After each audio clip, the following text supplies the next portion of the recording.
Thank you for that. Can I ask my panel to come and take over? I'm getting kicked off the stage by, I don't mind being kicked off by you. Come now, take over. Our DG has sent somebody who's more robust and can take the snot klapper he's about to get. So that no, sit here. I'm going to have to be off the stage. This troublemakers, yeah. Bernard, there's an extra chair. This is the man who can't implement a cadastre system. Welcome, welcome. There's an extra chair. There's an extra chair. They put an extra chair. I'll sit to the front. There's not enough chairs. But now we're going to have one seat. Oh, this is deep back. You can, yeah, I can sit down. Yes, like. See? I'm not sitting there. Oh, okay. No, that's not how it's going to work. I've got my throne. Take it away. Okay. Good afternoon, ladies and gentlemen. Thank you for joining us on our panel discussion on creating an enabling environment that supports current and future mining opportunities in South Africa. It is my pleasure to introduce my distinguished panelists, Mzila Mthenjane, CEO of Minerals Council South Africa, Sidiso Maqhubela, the DDG of the Department of Minerals and Petroleum Resources, Sis Nolitha Fakude, the chair of Anglo-American South Africa and the former president of the Minerals Council South Africa. Thank you. And then we have Lemogang Pitsoe, CEO of the African Exploration, Mining and Finance Corporation. And the tallest man in the room. Stop making jokes about his height. I'm blushing. The CEO of Council for Geoscience. You're welcome. Okay, let's just kick off with Sis Nolitha. Sis Nolitha, how are we going to create this enabling environment that supports current and future mining opportunities in South Africa? Thank you, Ntsiki, for the question. It's good that this morning we've had great panels that have given us input and framed what it is that they believe is the success factor for this industry. So I'm hoping that whatever I share this afternoon also builds up to that. And on top of that, it's Bernard's fault that I'm sitting here because 25 years ago, he convinced me that he could turn me into a miner. I do apologize on behalf of the industry. So whatever answers I give there in that context. The first part that we need to all try and understand is to understand how does the policy framework that we have fit into the country's strategy. Because the country has got to have a country strategy around industrialization, economic development, and also what are the competitiveness drivers for the economy. And so when we look at the mining sector, the issue around policy certainty and cohesion always comes up. And I know there are some times where we say, but we thought this particular policy framework was dealt with, but then there's another one that is not talking to the one that is in place. So the cohesion becomes an issue. And we are hoping that going forward, we continue to see more of an integration and alignment with various policy frameworks that are there to support mining and also the industry at large. And with that policy framework in place, then obviously you get into execution. Currently, we know that if you're looking into mining as just getting into business, you've got to navigate at least 5 or 6 government departments. And that requires a lot of tenacity, resilience, and deep pockets. And so with our aspirations as a country, we've got to, in the first place, define what it is that we're trying to achieve. And secondly, the link to that, then at least you understand what are the rules of the game, so that you go into exploration and the opportunities thereof with your eyes wide open. We all know how challenging it is to get into exploration and maintain it and sustain it, as it has been spoken about. But over and above that, there's a second part around infrastructure. We have to, as a country, continue to strengthen and build our capability around infrastructure. We've got, fortunately, the partnership between government and business, which is through Business for South Africa, where we have been looking at the priority areas of energy, logistics, railroad and ports, as well as water. And those are key to making sure that we get to have a competitive economy that will deliver for us what is required for success in the industry. And lastly, obviously, all this happen with partnerships and collaborations. And those partnerships have got to be such that we are able to be honest with each other, because we're in this together. And that's how we have experienced it in the last few years, and we hope that's how we can go forward as a country. My follow-up question to you is, how can mining companies support exploration in South Africa? So there are various ways that we can, and we are doing that. So the fact that the Geoscience team are beginning to share the information around what is available is a start. However, we all know that we also do need the additional visibility and transparency in terms of what's in the ground. And so some of the systems that need to be in place, Cadastre being one of them, I'm sure my colleagues will talk to that, are important. On the other hand, investing into the pipeline, we have, even as a company within Anglo American, and with the future opportunities that are there for us as part of the possible merger with tech, looked at contributing towards the fund that the department has set up in place with IDC, so that we can get the junior miners to get opportunity to explore, and hopefully out of that there will be projects that are going to go into the pipeline for future mining. Thank you. I'm going to move to you, DDG. I'm curious, very curious, to find out why the 2013 bill provisions, after being withdrawn in 2018, found their way in the 2025 bill. Okay. Yeah, you want to be here in Jacob's place? No, thank you very much, Ntsiki, and good afternoon, everyone. Firstly, I need to make a confession. As I was being mic'd, I kept on looking at the door, hoping that the DG would show up. And in fact, I've done that until now when the question was asked. Jacob, are you here? Jacob, come out, don't be scared. No, he's not here. It's over to you.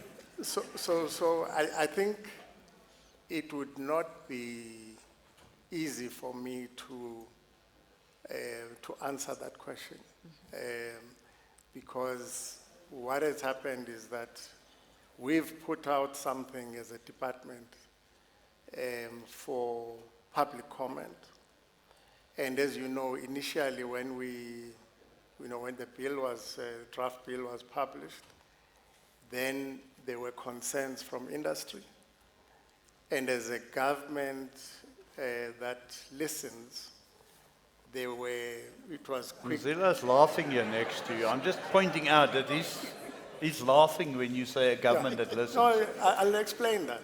As a government that listens, there were certain corrections that were quickly made, because it was clear that something had happened to what had been, agreed, at a policy level.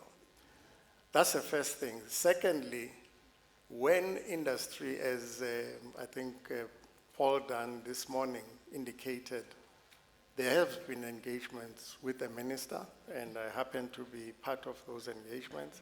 And I know that we had a session with the Minerals Council to discuss the concerns that have been raised on the bill. Now, those discussions were, a part of a series of discussions that we're having with a number of stakeholders, because we as government have to balance the needs of the industry, but at the same time, people have to realize that we also have members of the public who have got a particular view about how they would want this sector to unfold. So I think we have taken note of the 200 pages that were spoken about this morning, and that has been processed, by the way. All 200 pages have been processed. Now the issue then, in fact, the team from policy is not here today because we have a 3-day breakaway to basically formulate, redraft, and improve on the bill itself. So we're taking these issues very seriously. But I think on the issue of mining in South Africa, I want to say this. It cannot be just the Department of Minerals and Petroleum Resources issue. Yes, we've got to lead, we've got to champion, but for mining to succeed and to grow, we're going to have, as a society, to have a whole-of-government approach, a whole-of-society approach, and agree that this is a sector that we must protect at all costs. So I think that's a first starting point. Then the other one is that we must have the conversations that are uncomfortable and say that certain things are not going well. We shy away from these. We give them, names, regulatory uncertainty. No. Some of the challenges is that the interpretation of the law as it is found is not done well by functionaries. That's the reality. And we tend to shy away and call it regulatory uncertainty. It's not. So it is the responsibility of us as a department to make sure that there's uniformity in how legislation is interpreted within the department, so that we don't give different views to the industry, because that's what leads to the uncertainty. So all I want to say is that we are hearing what industry is saying, but we're also hearing what society is saying about some of the things that they would want to see from the bill. Thank you. Thank you, DDG. Do you think these amendments will promote exploration and greenfield projects? I think the amendments alone will, without the necessary funding, will not promote greenfields. And that is why government has taken a decision to have this exploration fund. That's the first thing. Secondly, and perhaps I'm speaking ahead of my principals, because we didn't want to come and talk about the transparent cadastral system ourselves. We wanted to leave that to the DG and the minister to talk about that. But I think one of the things that's going to help exploration in this country is us finalizing that cadastral system. Now, in as far as that is concerned, I think the details will be given by the minister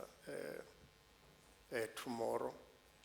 But the first phase of the rollout of the cadastral system has started.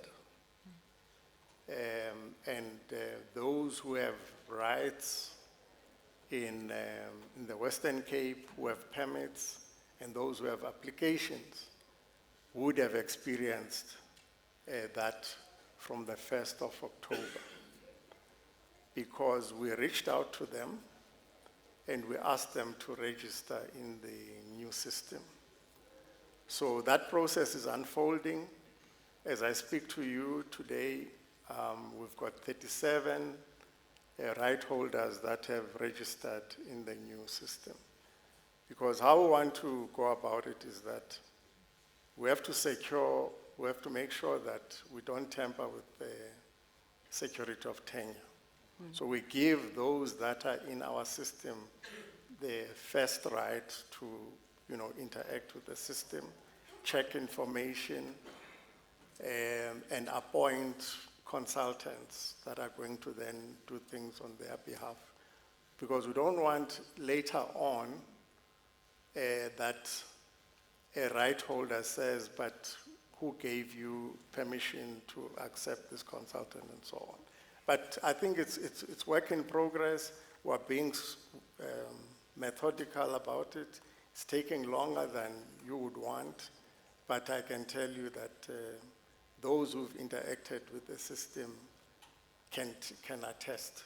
I mean, if there were right holders here from the Western Cape, they could log into the system now and show you what exists there. Thank you. Thank you. Mr. Mabuza, if you had an opportunity to change one thing at the DMPR to advance the mining industry, Apart from the minister. what? What would it be and why? Only one. Is it only one? Just one. No, it's not every day that anybody gets under the skin of Bernard Swanepoel. I'm so excited. I got him. I think we have had a benefit of jurisprudence now. In exploration, we know that 5 years may not be a sufficient time to do exploration.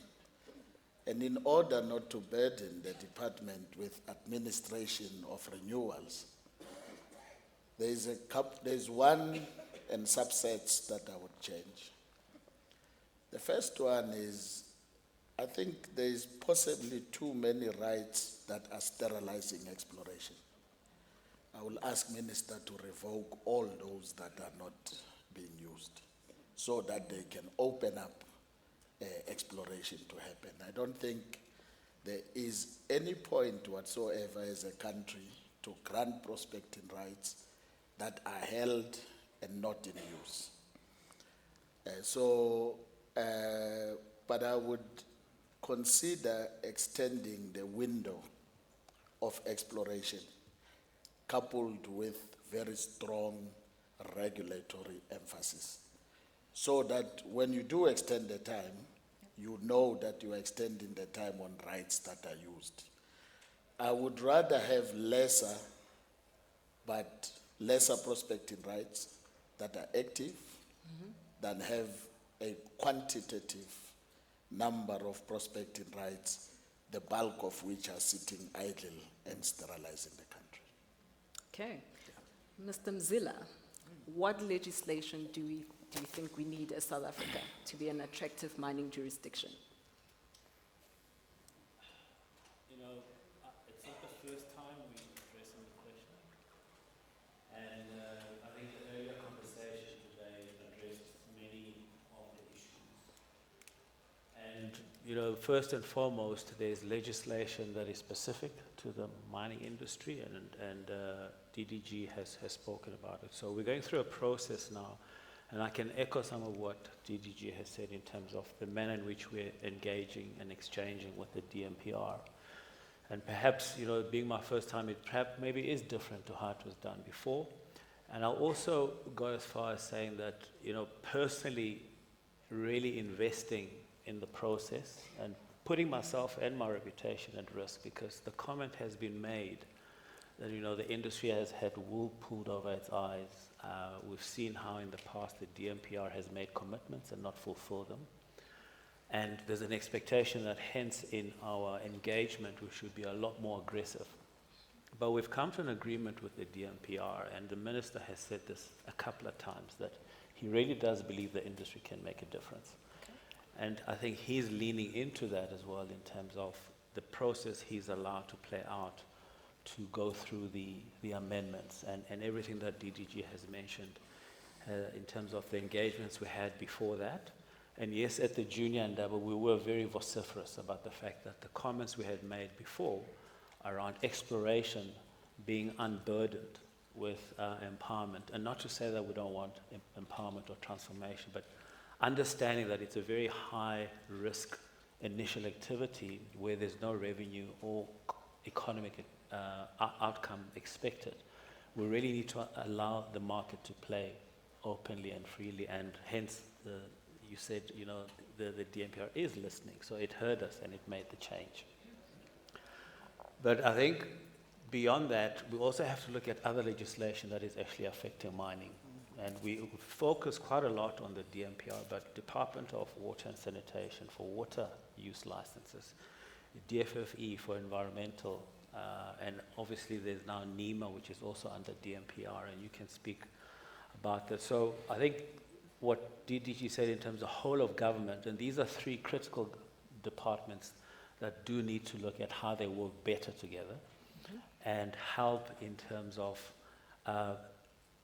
making it from a timing and administration perspective. It needs to be as short as possible, particularly for exploration. I think it needs to be reduced cost, because cost of compliance is also increasing in the country. And when you then start introducing the juniors, that cost can actually break a company. So the cost of running a mine. And then the other department that needs to come through, and while we're talking on exploration, is what kind of incentives can be provided to increase the pool of capital out there to invest in exploration.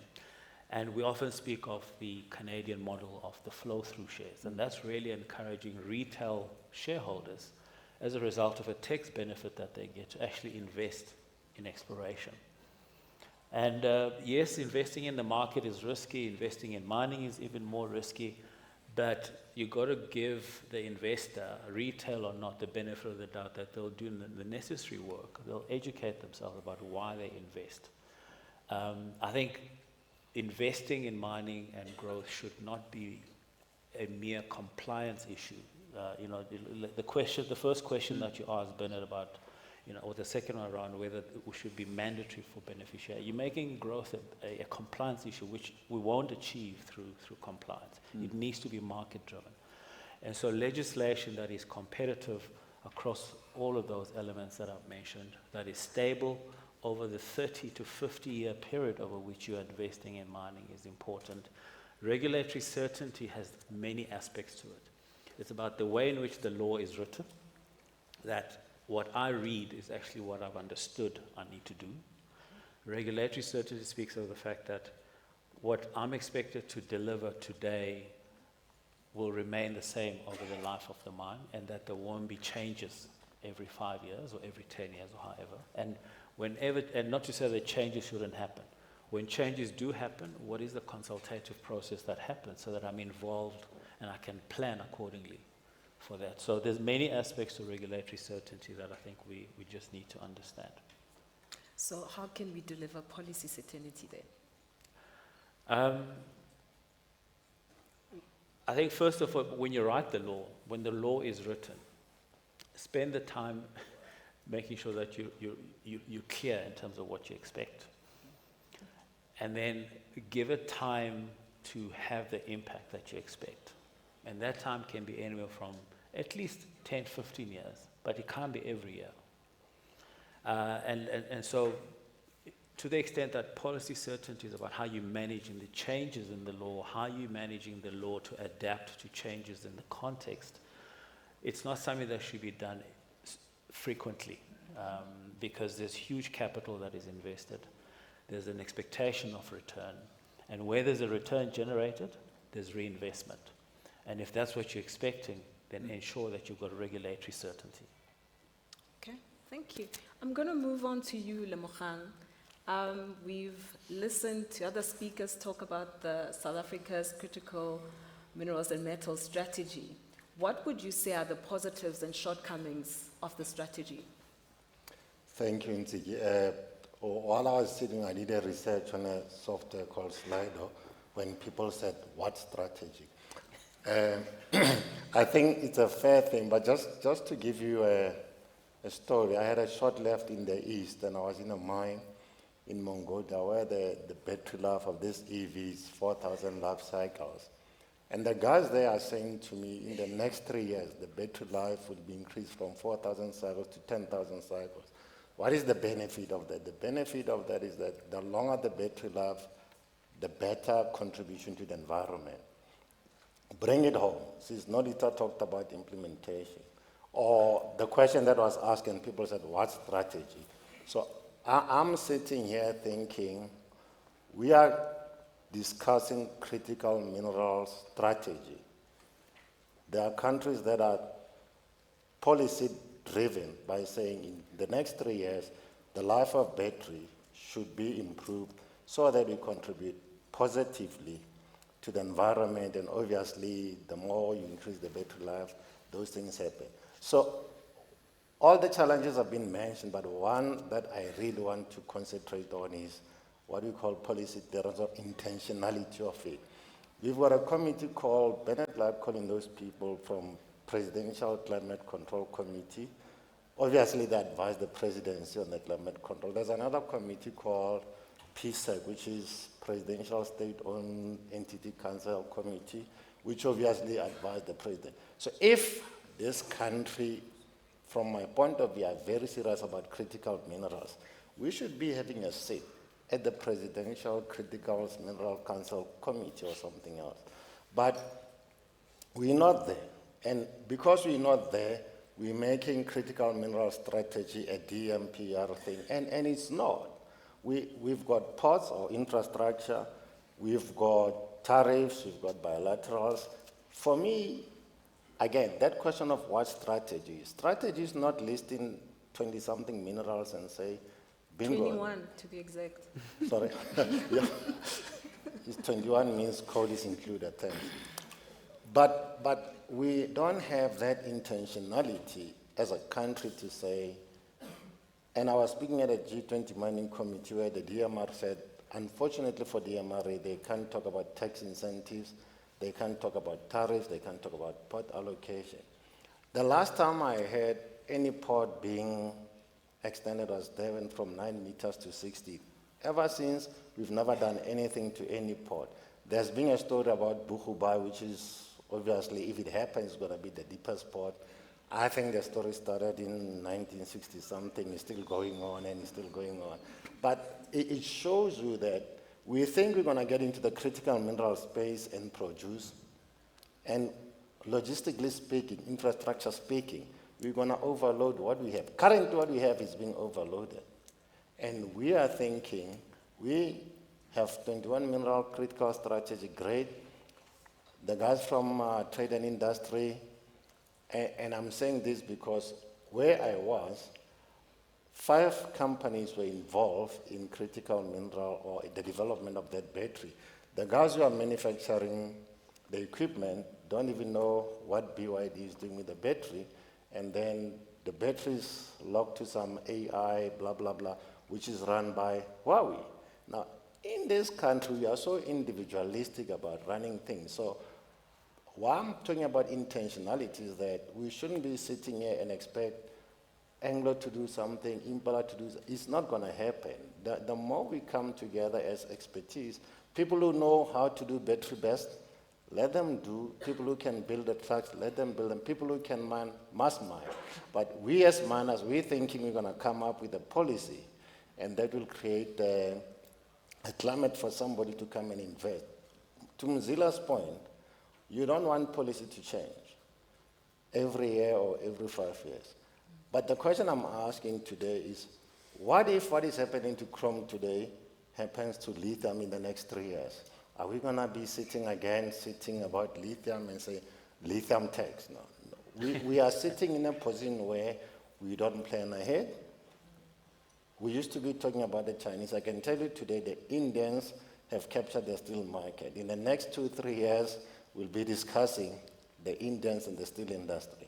And then we'll still be saying we need to have policy clearance, blah, blah, blah. So there's no intentionality from not only DMRE as a department. DMRE cannot do all these things alone, Ntsiki. We must do it as a country, and that's the whole gap thing that I see. It's a country gap, it's not a departmental gap. Thank you. How can we maximize the value of our critical minerals and metals, Mosa? Having heard what Lemogang's take is on the strategy. I think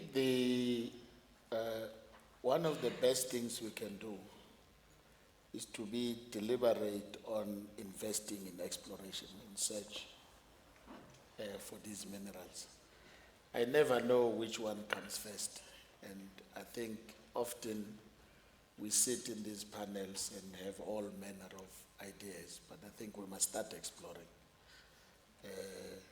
CGS is already leading the pack. I'm sure you have seen that. We're inviting you to follow us. Our view is that we have not begun to exploit the potential of mineral discovery that this country truly has. We appreciate what the four bears have done.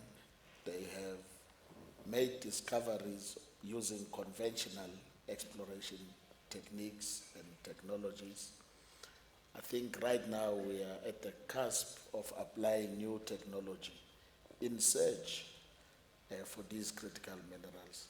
We must find them, we must quantify them, we must know how much of them we have. And then at the same time, plan on how do we optimize the development of these minerals. So the conversation that we are having in the critical minerals framework of the G20 is how do we create a win-win relationship between the emerging countries and the developed countries. And one of the ways of doing that, in my view, is the integrated value chain development, in which countries that have the minerals can have relationships with the developed countries and have the value chain integrated to some extent as part of expanding the value chain. I think conversations must be had, proper and uncomfortable conversations on the value chain integration. I do think that while we, in a typical South African way, we agonize a lot more than we organize. And I think we can maximize the value if we organize a bit better. I know in this industry, when we have a crisis, we work together exceptionally well. We may treat the emergence of critical minerals as a crisis, and I have seen how well we work together in times of crisis. If nothing else, Rasi Erasmus can be our inspiration. Thank you. Can I offer a thought on the question you asked around critical minerals? Because as the Minerals Council, we were involved in part of developing of the strategy. And so what has come out is an understanding of what we regard as critical for South Africa. There are 21 minerals classified into 3 categories. And when you look at those various categories, my take is that I think South Africa is very fortunate to be so well endowed with minerals that actually, from a demand perspective, are critical. If you look at the top 5, yes, maybe excluding coal in the top 5. Equally, it's also demonstrating the prospectivity of South Africa, as was illustrated earlier on in terms of the bottom 3rd category. So that's one point. The second point is that I think the way we've defined, if we want to call it the strategy, is more from a supply perspective rather than in the same manner as how other countries have defined their strategy, and as far as what is our economic outlook and strategy And from that, what are going to be the material requirements that will come from mining to support that? So we haven't defined it in terms of our own demand in order to grow the economy, but rather in terms of how we've depended on key minerals to date and what the possible risks is. So I think there's an opportunity there to refine it further. The third element that I observed was it highlights what some of the key challenges and constraints are of actually developing the industry. But what I found quite interesting is that it will speak of the challenges and opportunities of exploration, and then very quickly then speak about beneficiation. And there's this missing middle called mining, which I think is not sufficiently dealt with, because these minerals will not march, you know, from the ground into a beneficiation plant. Somebody needs to actually extract them. And we need a very appropriate context for that to happen. And it needs a significant amount of capital to be able to do that. So there's an opportunity to also define very clearly the link between exploration, what is required for exploration to succeed as we're talking now, equally what is required when you now translate that prospect into mining, because that's where the big money flows. That's where you get the big social benefits, the economic benefits. And when you then operate the mine, you get a continued flow of those benefits. But I think that needs to be in the context of what is going to drive South Africa's economic outlook. And this is where, I guess, Bernard was quoting me to my president earlier in terms of my opinion on the economic plan. That I think it's a missed opportunity that it is talking still about intentions of things that, frankly, we should have been doing already. And it's talking of things that we're actually already doing. But in the sum of all of that, it's not really talking about a breakthrough in as far as which sectors are actually going to be the key thrust of where we're going. And yes, I will vote for mining to be one of those, and there'll probably be many others. Because what that begins to signal to many people is then, well, do we have sufficient materials to be able to, say, build infrastructure that will connect Gauteng to each of the 8 other provinces in the country? Because if you were to do that, you need lots of iron ore. You know, there's a little quarry that was spoken about earlier that could be very critical to that. And so, and currently, you know, there's this chrome tax issue, which is a critical input and a critical mineral into alloys and steel manufacturing. So all of those things actually become unnecessary because you have created these opportunities for mining to happen, both from a ferrochrome perspective as well as from a chrome perspective. And then you're able to invite capital. And I think one of the other missing issues in this economic plan was it is just not harnessing the power and the ability of private capital.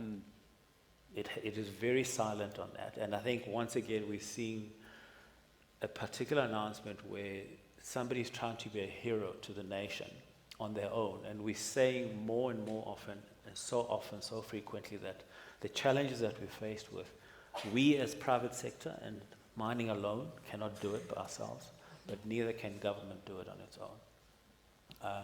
So I think that there is an opportunity, I think, to the point that Lemogang is making for a much better engagement between government and business in terms of how do we take the economy forward and which sectors can have a huge impact in the short term, and out of that, how do we then get much wider impact into the rest of the economy. How are we going to implement this? I've heard all of you. So it seems to me, yes, there must be collaboration between government, private sector, civil society, communities to make this work and to ensure that the industry has regulatory and policy certainty. We've spoken about infrastructure and technological advancement to move the industry forward, based with social and environmental responsibility, all of that. But how do you weave it together? So I'd like to say business has not waited for government.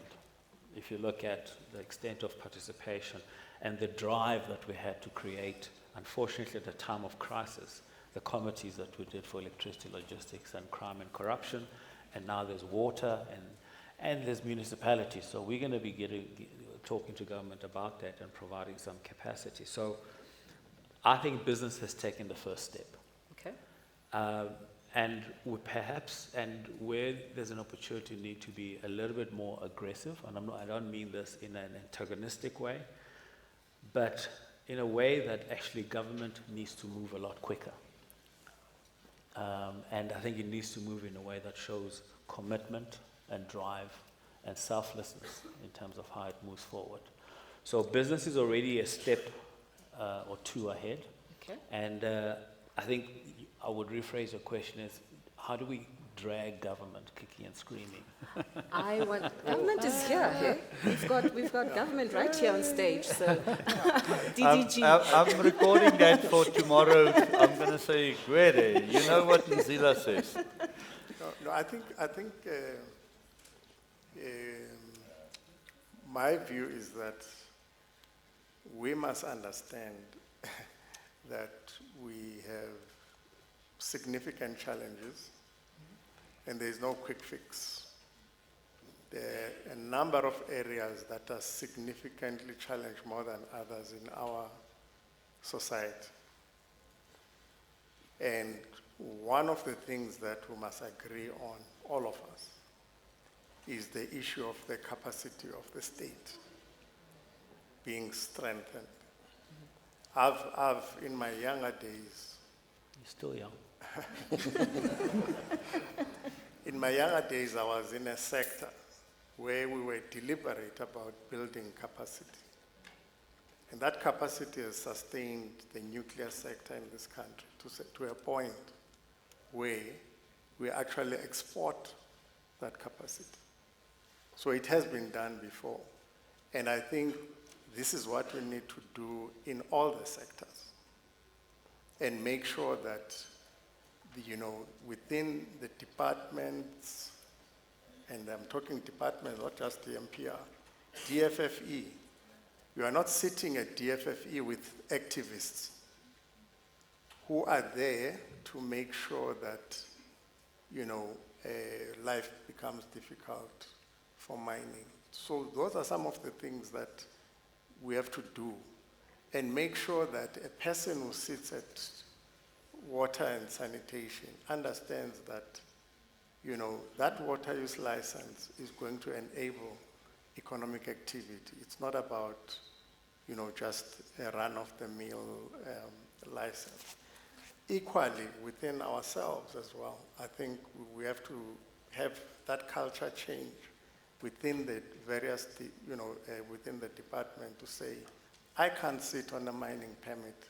I can't sit on a prospecting right application. We must have a culture where when you leave the office, there is nothing that is left for tomorrow. Now, that takes investment. That takes leadership. Mm-hmm. It doesn't need, if we're going to shout, it's never going to happen. You must invest, have conversations, make sure that people understand. This is not just department, society. The issue of municipalities, SLPs are not being implemented in a number of areas because of, the fact that you are waiting for a municipality to agree that this is an LED project that needs to be implemented. We don't talk about those things enough. We just talk about this regulatory uncertainty as if it's in a number of areas. Now, who gets the blame when the SLP is not implemented? It's the mining company and the department. Mm-hmm. Whereas it was sitting in some office and somebody was not processing it. So I think there is a lot that we need to talk about and find solutions that are going to be sustainable. Yeah, thank you. Thank you. Mosa, any closing remarks on how we create, we're going back to our topic, how do we create this environment where we can support current and future mining opportunities? One of my envies in the nations that are exploration active is the extent to which they've mastered the art of pulling levers, interesting levers, whether fiscal levers with tax incentives for those who invest in exploration, with the understanding that you explore today for the future. And you don't wait until all is in place to do exploration. Exploration is a long-term business. You start today, you get the results in the next 10, 15 years. But you'll have a very good idea in 3 years on what you have so that you can plan on the requisite infrastructure and so on. So, but I also find that society, members of society have appetite for exploration. Society invests in exploration in those countries.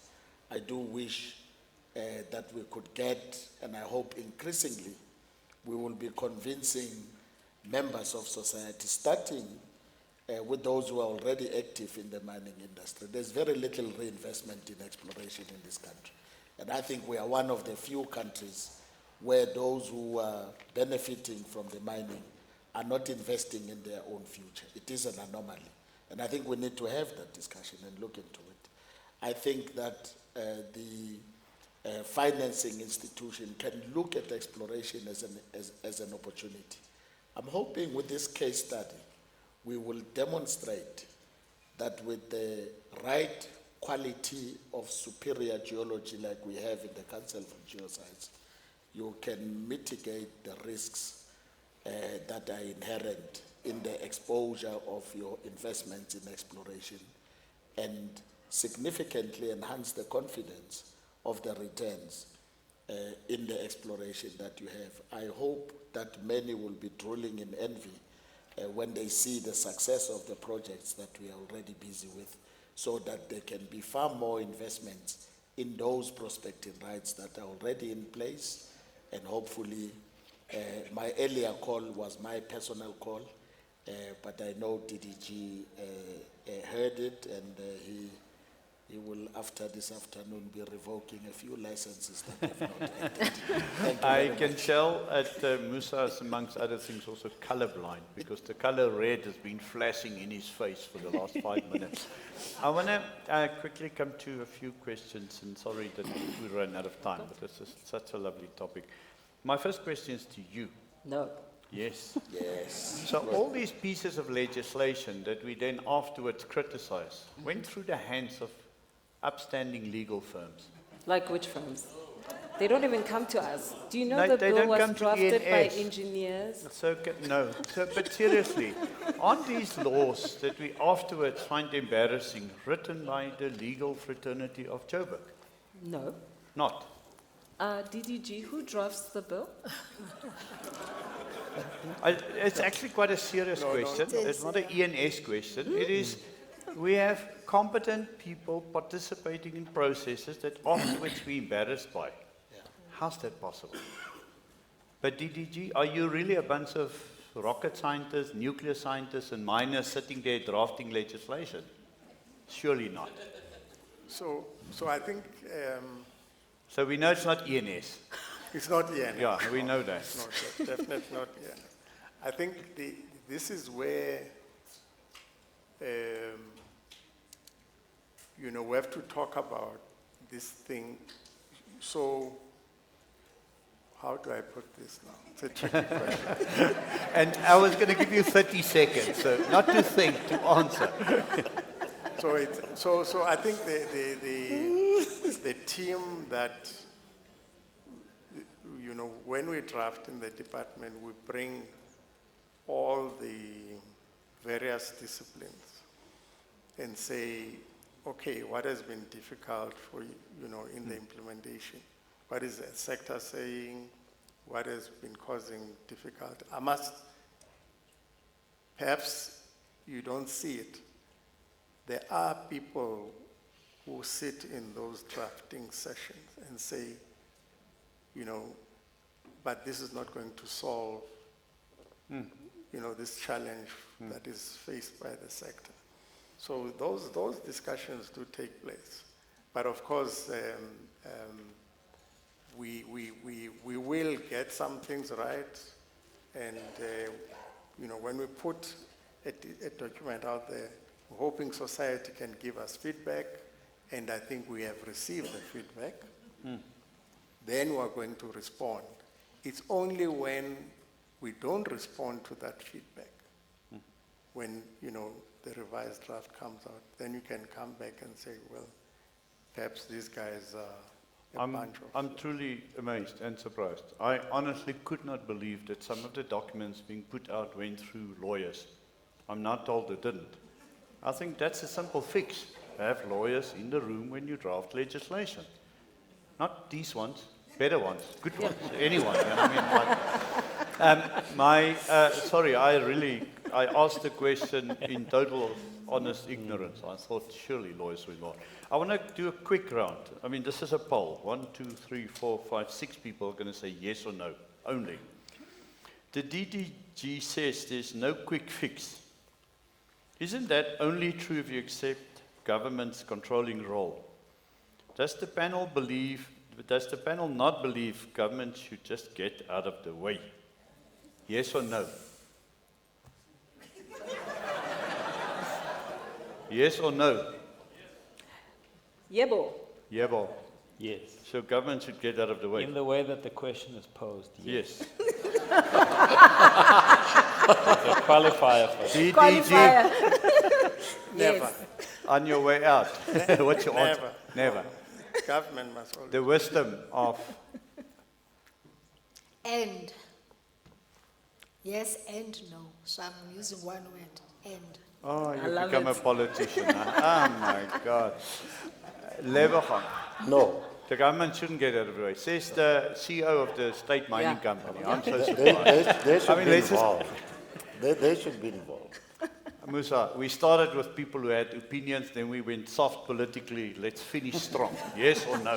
Should government get out of the way? No. Absolutely. Ladies, gentlemen, there are many questions. There are many issues. I honestly think if we were to collaborate more at the formulation of policy, if we were to get experts in and debate it, and when we put something out, we're not embarrassed by what we've put out, I think we'll take a huge step forward. Huh?